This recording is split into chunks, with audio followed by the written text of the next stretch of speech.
Hi everybody, welcome to my YouTube channel. Today I have this Nikon Coolpix L810. So basically it's actually a bridge camera by Nikon Coolpix. So this camera itself, it has roughly 10 megapixels if I'm not wrong, and it has like a super long range of 26 times zoom. So this is a bridge camera is because it's in between the point and shoot and DSLR series. So this camera itself is powered by 4 AA batteries, and this is how the battery arrangement looks like. So most of the time I use rechargeable AA batteries for the cameras. So this is how it looks like, and this is the SD card slot, so you can put in the SD card in. It's able to take up to 32 GB SD card. I mean, sometimes you can go up to 64 depending if you're using the SDHC card instead, which is like a more modern version. So this comes with a bigger screen, so I like the screen that is quite big and it's quite good. Then you press the on off button.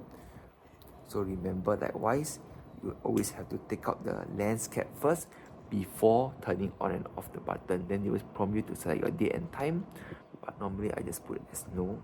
Then you press this button to go to shooting mode. Because likewise, these are camera and all, they tend to have a lens error issue. If you accidentally put in, then you just turn it on, the lens cap while it's on, it tends to break up the lens contact. There's something very sensitive about it. And over here we have the photo mode that you are in. Then this is no flash, battery strength, anti-handshake. This will tell you like recording this tell you the blinking clock is to tell you that there's no like date selected. 720p is the movie quality, 28 seconds how long you can record, and then 16 megapixel, and then 11 photos that is stored in internal memory. This will tell you how many photos you can take left with.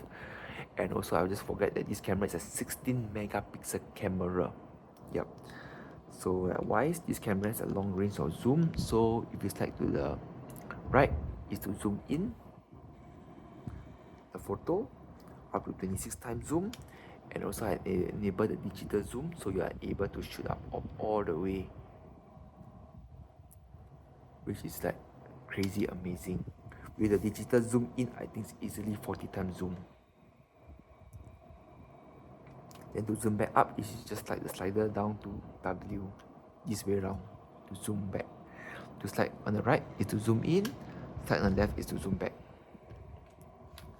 Then likewise, if you press this dial here, is to change between the various kind of like mode. We got easy auto, we got scenery mode as well. So scenery, it would tend to program the camera on like what type of settings they adjust around the camera settings so that it be the best for the shots and all this. Yeah. So likewise, for example, if you're using fireworks, they'll tend to adjust up like the ISO, they tend to like lower down the shutter speed and make the image like less grainy. So we have like a lot of sceneries, which is like a Nikon like famous for it.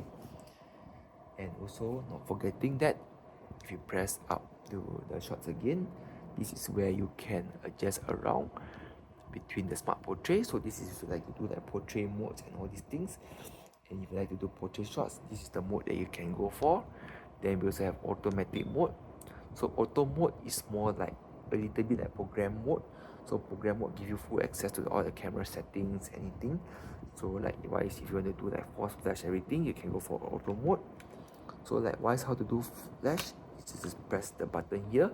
Do not lift up the flap at all because it tend to damage up the flash settings. So just half press. Then if you see this red color thing list up, it means that whatever you shoot with, there'll be a force flash. Then for the flash settings wise, you press this button here. This will tell you that there will be like a auto flash, flash, force flash with red eye, no flash, force flash, and then force flash with night shots. This is the best if you like to do like Digicam vibes and all, you go for this case. Likewise, I do force flash. Then you just half press. Then if you see this red color thing blinking, it means that the photo you're taking is going to be like not going to be focused. If you half press and you see this green color thing, it means that the photo you take will be in focus, and this red light here means there'll be a force flash.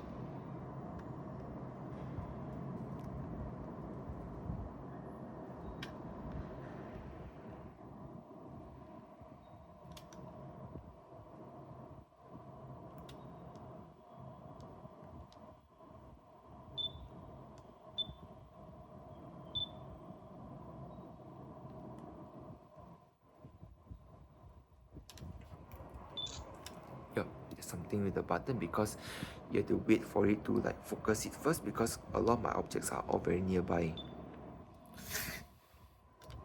So you just basically have to hard press, then you press it down. This is where you can take a photo with flash. Then to view back the photo, you just press the gallery button here on the right of the camera body. Then you move left and right to see the photos you have taken. If you don't like the photos, you just press this button here to delete. And it's very easy to navigate around. Then to go back to shooting mode, just press this button here. This is where you can continue back to shooting mode.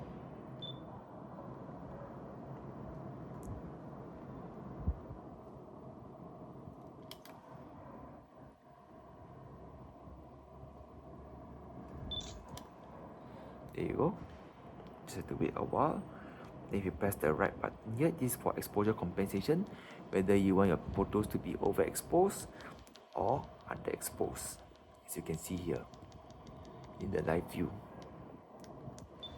Then if you press left, it's a start timer of 10 seconds or offset timer.